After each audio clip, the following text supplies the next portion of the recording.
O,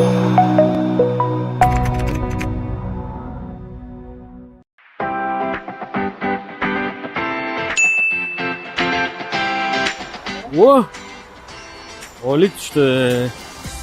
To'lashim kerak edi. Svetga, gazga. Ancha bo'ldi suvga ham to'lamagan. Suv idorasi qayerda edi? Assalomu alaykum. Kechirasiz. Suv idorasi qayerda edi? Ichimlik suviga pul to'lamoqchi edim. Metroga tushsiz, Paynet butchasi bor. Ha, Paynetdan bo'ladi. Shundan to'lasiz, tezroq bo'ladi. Rahmat.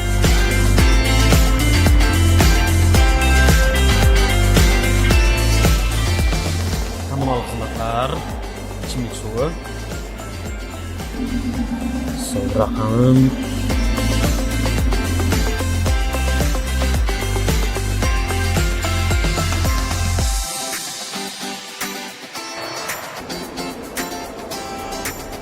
Bu nima xatolik deyaveradi? Men tushunmaydim, kechirasiz. Tushunmaysizmi? Men bu xatolik deyapti. Ichimlik suviga pul to'lamoqchi edim. Men xatolik deb chiqaryapti. Nimaga?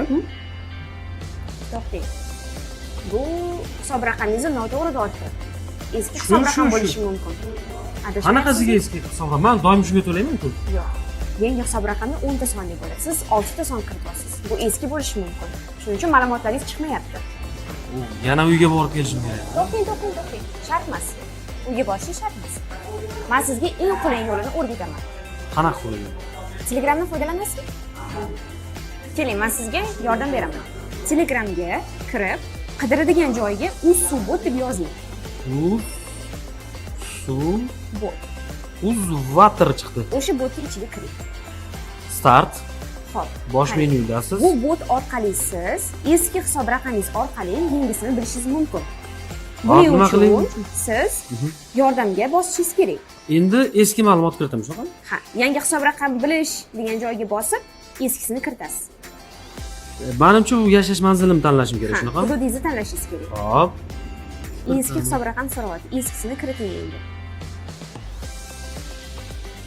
Zo'r ekan-ku. Ko'rdingizmi? Bu eski hisob raqamingiz ekan. Bunisi endi yangisi. Bunga to'lov qilsangiz bo'ladi. Ha, hozir men buni endi buni shunga yozaman, shunaqami? Albatta, buni yozasiz, keyin ma'lumotlaringiz chiqadi. Rahmat, ancha ishimni osonlashtirdingiz. Xohlasangiz undan ham qulay varianti bor. Qanaqa qulay?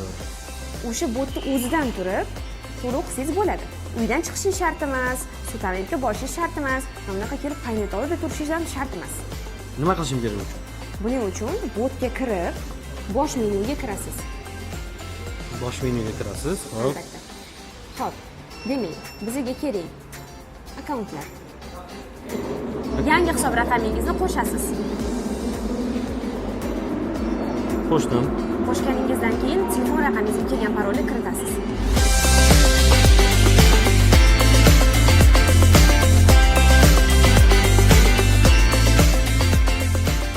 Yuborganingizdan keyin o'zingiz to'g'risidagi barcha ma'lumotlarni shu orqali ko'rishingiz mumkin va shuningdek to'lovlarni ham shu bot orqali qilsangiz bo'ladi. Undan chiqmasdan. Bot orqali suv o'lchagich ko'rsatkichini yuborishingiz, suv hisoblagich ma'lumotlarini ko'rishingiz, hisoblashlar to'g'risida ma'lumot olishingiz, to'lovlarni amalga oshirishingiz va to'lov haqidagi ma'lumotlarga ega bo'lishingiz mumkin.